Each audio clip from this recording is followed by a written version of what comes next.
Ulster, hailing loyal sons, joined Ulster resistance, freeing Dark Wanway.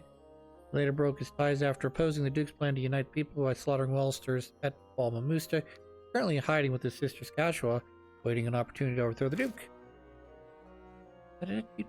Together rescued, took part in the massacre, innocent, Ulster, Balmamusta, despite Dem's opposition, creating a rift between them.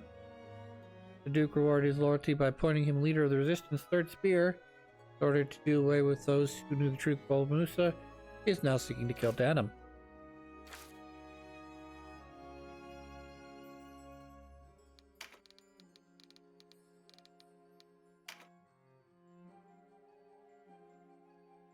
Faced off with Lerner, with strong opposing the Duke's plan to massacre Balmamusta, she struck by a crossbow bolt, succumbed to her wound a few days after the slaughter.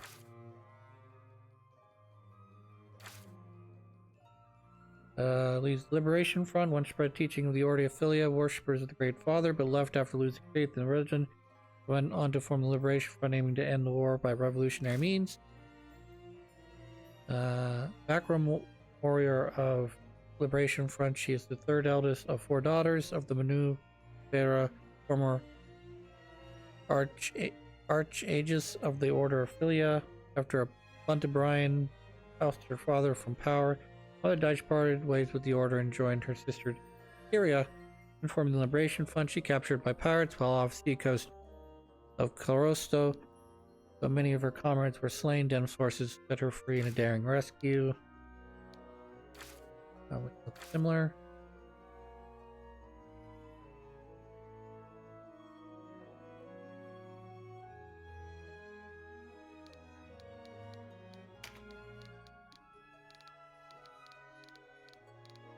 Got a lot more to talk about, geez.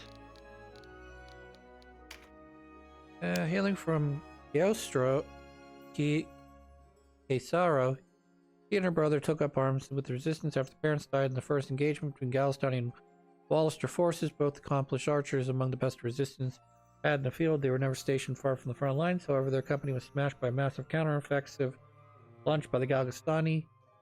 Arisol managed to escape with her brother's help, but he was not so fortunate. He was captured by the Galistani and instead the camp in Balmamusta, where he became a victim of the massacre that was to follow. Josh, with Denham believing him responsible, was driven back after learning the massacre was the work of the resistance, left the ranks and joined the Order of the Loyal Sons. He was courted by the resistance. He was once courted by Resistance Commander Delarenord. Backroom warrior from the Liberation Front, top recruit, famed Velman Officer Academy. War broke out soon after he was made Knight of the Realm. He remains faithful to the royal line, opposing Backroom's rule. He joined the Liberation Front upon being driven from his knightly order, choosing to champion harmony over discord. Once taught at the Mages Academy, formed King of Valeria. After opposing Backroom's policies, he was banished from Hyam. He later met Sierra. Following the Liberation Front, he serves the Liberation Front not only as one of its chief tacticians, but also a seasoned battle mage feared by his enemies.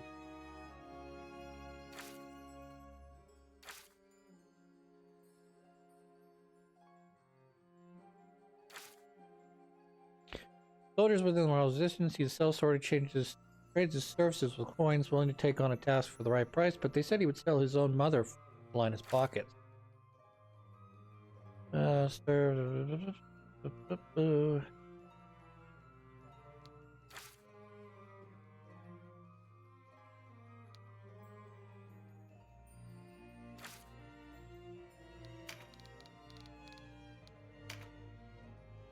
Kingdom. When Ogre was practicing necromancy at the Ogre Fortress, he fled, facing defeat at the hands of Anna.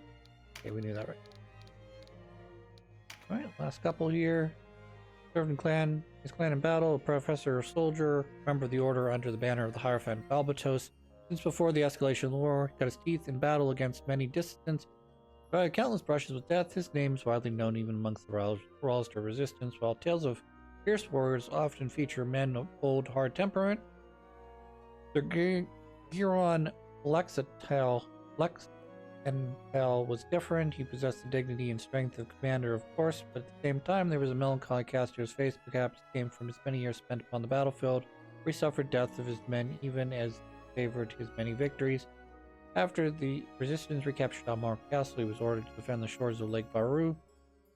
Seeing the resistance gain momentum, he appealed for reinforcement of the defensive line, but his superiors ignored him, engaged stupid enemies marching on Baba Musa in the battle, and lost his life.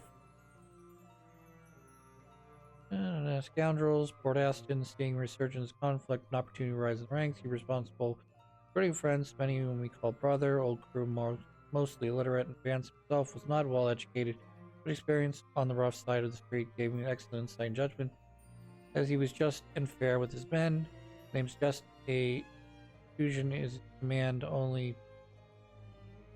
A guy Curion is in command of only 10 people, but he is not a particularly challenging role. Vance always had no intention of resting on his laurels. Granicos, Bowmaids, and Acerol falls to resistance. Then Moors tried to capture or gather information, but Denham came to rescue. After an exchange, he was killed. Morse resistance. Farrell, youngest son of the Marshall House, Canache, and Almarca, realizing his chance of passing his elder brother to take over the family business were slim, instead chose the Officers Academy. Through some disparage his child as the coin-bought knighthood due to his family lack of military prestige. His sterling record of battle gives lie to any such rumors. Knight currently serving the resistance as Rule endured terrible persecution at the hand of Galgastani, survived countless bitter battles. While numbers are small, their quality of highest order. Sir Farrell himself been responsible for the ruin of many enemy squadrons, earning him the moniker Ganache the Crusher amongst his comrades. As predicted, he captured Fulcro as an enemy spy. However, even though he succeeded in launching an attack on Denham Pavel's force, he was defeated in the ensuing battle. Pirates Plague, bore poor quarters, Port Aston, spent his youth serving local tavern, became acquainted with the notorious pirate Lanetra, and later joined his crew.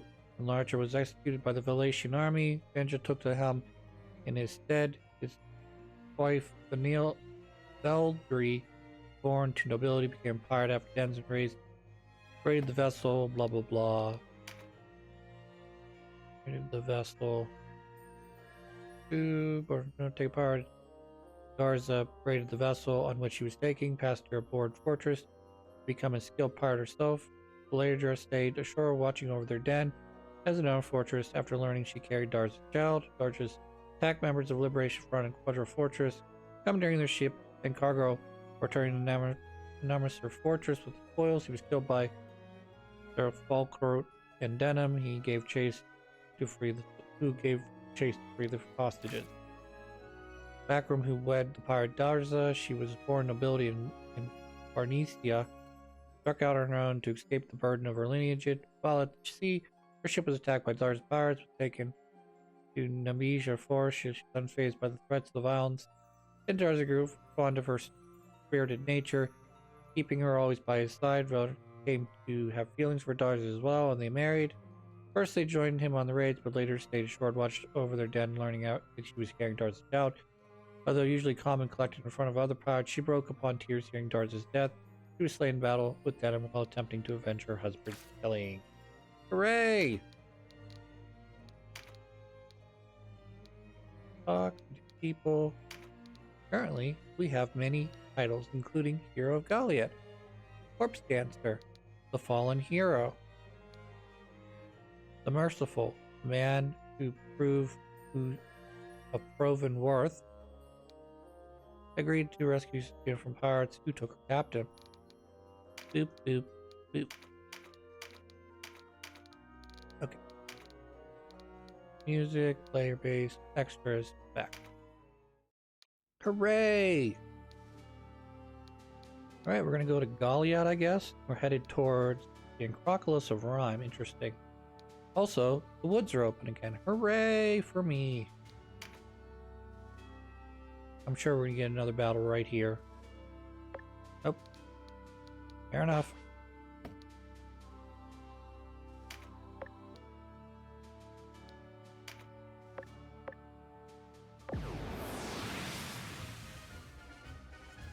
We have to vanquish the enemy leader. Isn't this going to be exciting?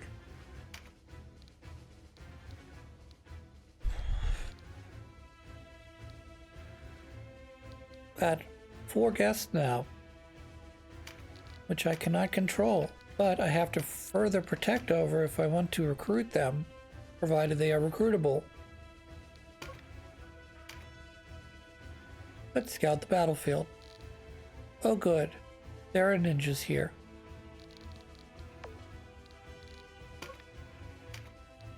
Or more importantly, there are fucking golems. Fuck the golems.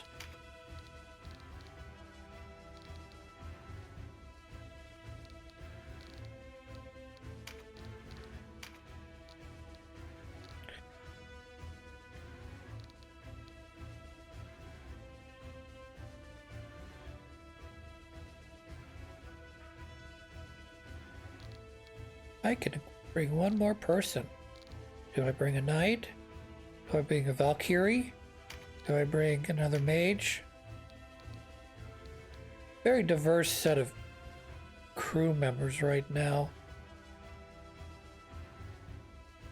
Need a knight, need an archer, need a buff card. Should be pretty simple.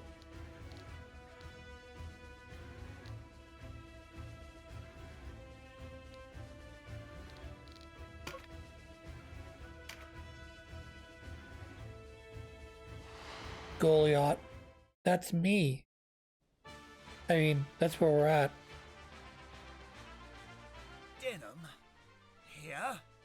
How did you escape the siege? No matter. It is enough that the wheel has brought us together, traitor. Your bounty is the answer to my prayers. Yes, but for a reason we're not going to tell you quite yet why I am the answer to your prayers. But it has something to do with bounty, as you might guess.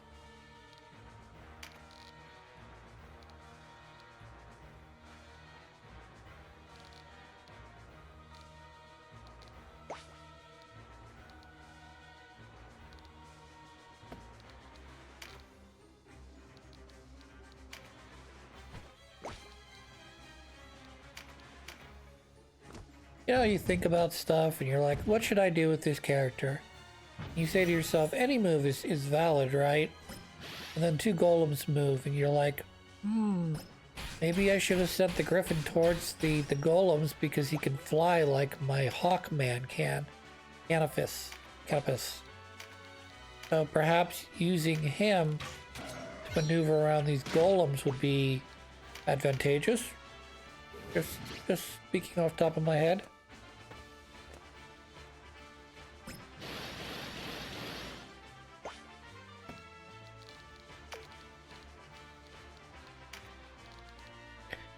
Oh, we want to take a look, see if there's anyone recruitable. It doesn't look like it. However, let's check Jolene. Jolene. This year puts aside its own interest in the service of your cause.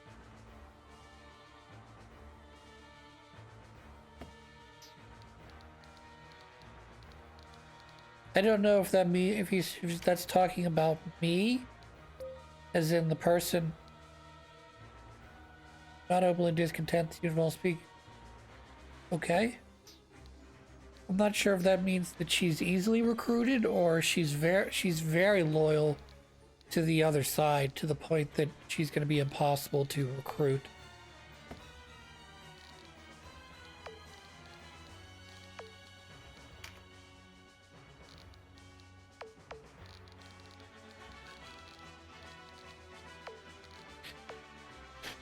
Anyways, what we want to do here, aside from defeat the boss and get past this level, is to think about the enemies that are in front of us, particularly these 2 golems that I don't like, because they're very strong. They do the counterattack every time you hit them, which isn't nice.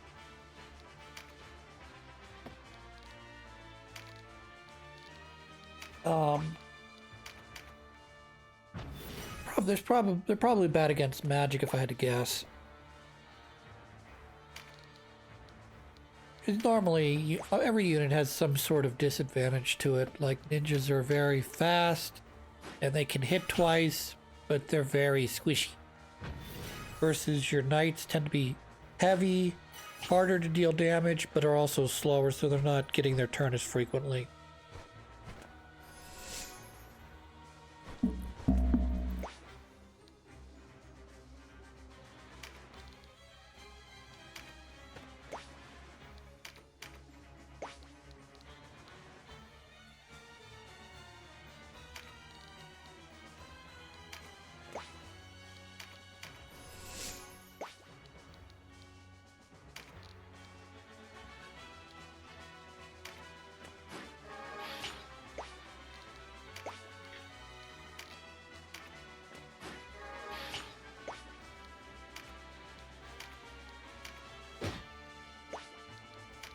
Yeah, bushes take like six damage or so, 5-6 damage. So yeah, we're not gonna be taking out that bush. Now the barrel that's partly broken by Canifis, yeah, probably we'll be knocking that over. Or I mentioned prior episodes, and I kind of lost what I wanted to say in a previous episode about doing a wiki dive because I got distracted by the whole alignment thing again. But I discovered from reading the wiki is that if your character is put to sleep, there's obviously there is the magical ability, like Awaken, or some variation of like an Ensuna that basically heals all of your debuffs, okay, which would include sleep. But also anything will wake a character. So pretty much every character that you play as has,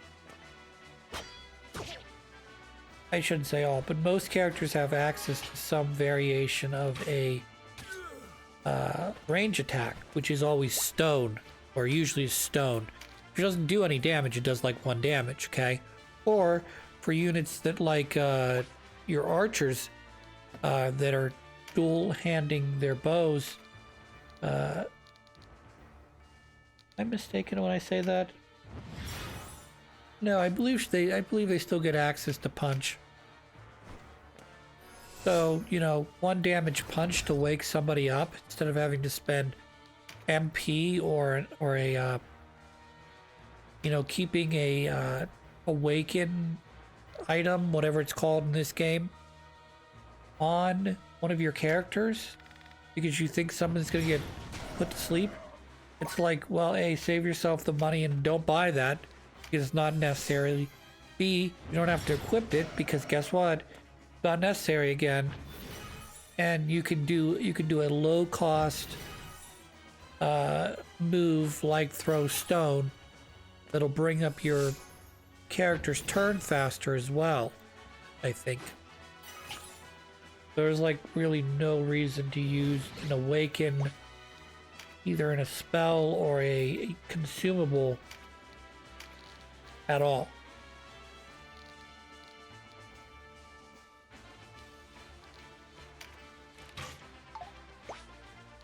I missed. Great.